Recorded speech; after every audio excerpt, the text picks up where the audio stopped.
Hello, welcome to my channel, A Book Forest. My name is Kim and today I'm going to be doing a review of the historical novel The Swift and the Harrier by Minette Walters. Earlier this year I read The Players. I had requested an ARC from this on NetGalley and I got it. On a lark because I didn't expect much from it. I don't read much historical fiction these days, but I really enjoyed it. I did a separate review. I'll link the video down below. The Players is set during the bloody assizes in the 17th century after the rebellion of the Duke of Monmouth in England.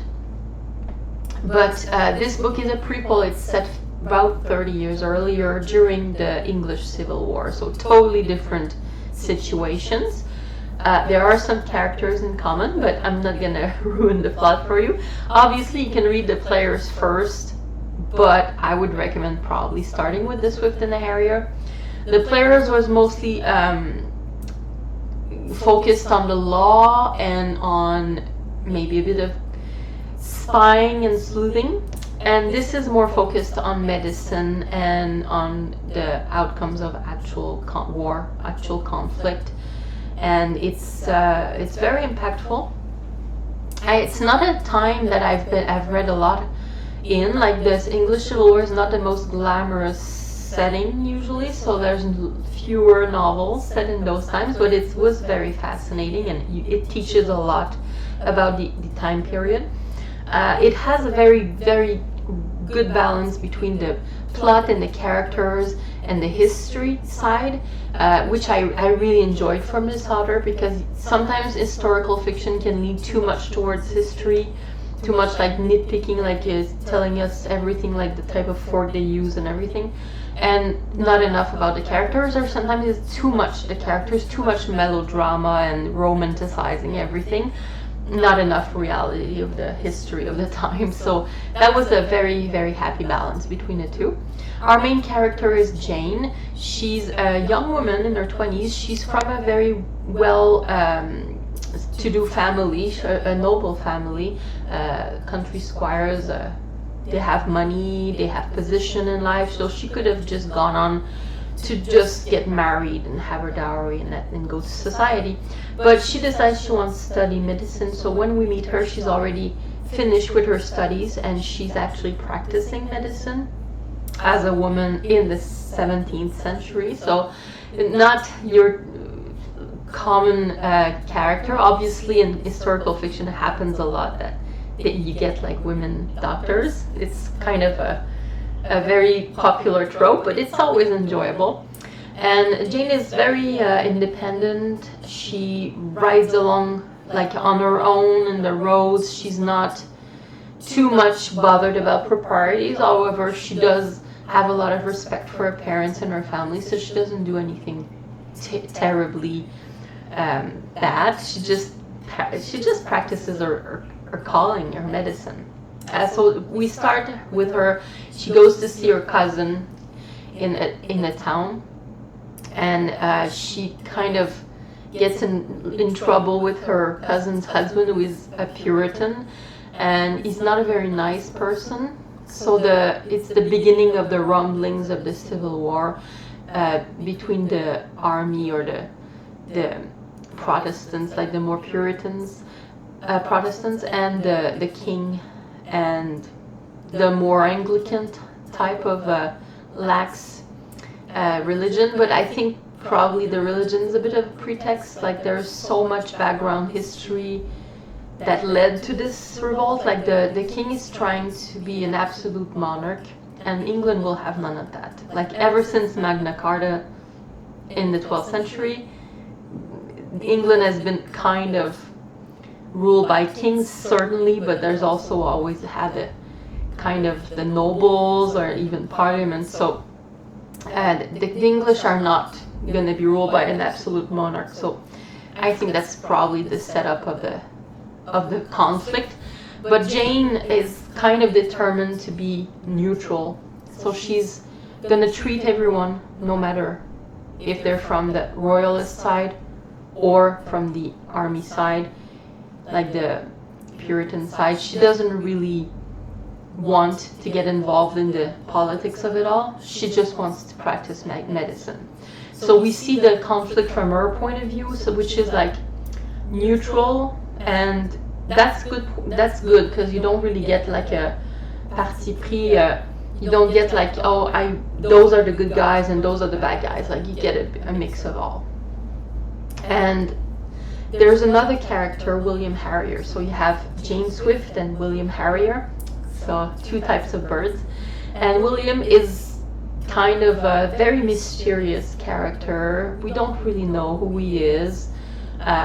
He's kind of seems to be one of the parliamentarians on the side of the New Model Army, the Puritans, but also he kind of looks like he's a noble, so he should probably be on the side of the royalists. So very mysterious. We kind of get to know him very little by little, but from the get-go he's very intriguing and kind of attractive character, so because there's a hint of romance in there, but it's not the main focus. It's just those two characters kind of interacting with each other, but also living their own lives and dealing with their own thing, and we only see like Jane's perspective the whole way.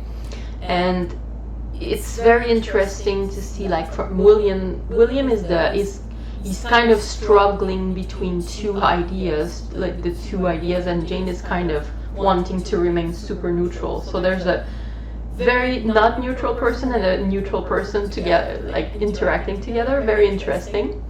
Like all the characters that we meet are super lovely. Like they're well-rounded.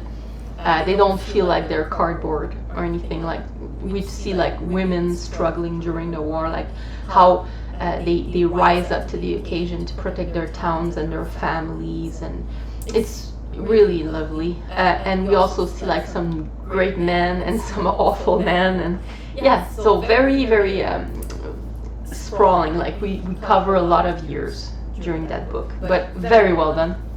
I didn't feel like it was rushed or anything. It was just like starting from a point, like, and you see the impacts of war, and at the end, like almost everybody's just sick of the war. They just want it to be done. They don't really care who wins at the end. They just want someone to win because it's terrible. So yeah, very realistic. Like not everybody's gonna be has these high ideals. They just want to survive. They just want to live their lives, have their families, or have their little gatherings, and be able to eat and not get their food stolen by army. So yeah, we see a lot of the people's reaction to actual war, and it's very interesting subject matter as well. I was always fascinated by the English Civil War, of what happened before. Like I would say it probably starts with the Magna Carta, and then you have like the independent spirit of like they got used to having their say, and then there's like there's always been uprising, or there's always been like betrayals with the kings and queens, but they always manage to kill each other, not in an obvious way, because you are the anointed king. So like if you get executed, it's kind of a precedent that you don't really want to set, because then everyone else can do the same. So they always killed each other. Like they let Richard II starve, and they killed Edward II in a very like with a hot poker up somewhere.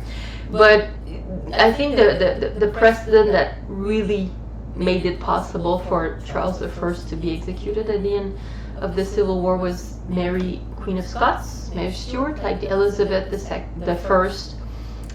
actually killed an anointed monarch, so precedent there. So I think she probably was kind of, and just before that, her father had married church and power and royal power together, which is great idea in theory, but in practice kind of a different line. It's difficult to straddle both, as Charles I found out. So yeah, there's a whole lot. Like I'm just saying like what my theories are about the history, but who knows. anyways, it's very interesting, and I absolutely recommend this duology. I would definitely start with this, but if you want to read the players first because you're more interested in the subject matter, yeah, it's fine. Like, you'll know a bit of who the character, like who William is and what happens to Jane, but it's fine. Yeah, so Minette Walters is not the last books I will read from her. I think she has another duology set during the Black Death, so I will absolutely get into that next. So yeah, let me know if you want to read those books, if you have read them, and what you thought, and yeah, see you next time.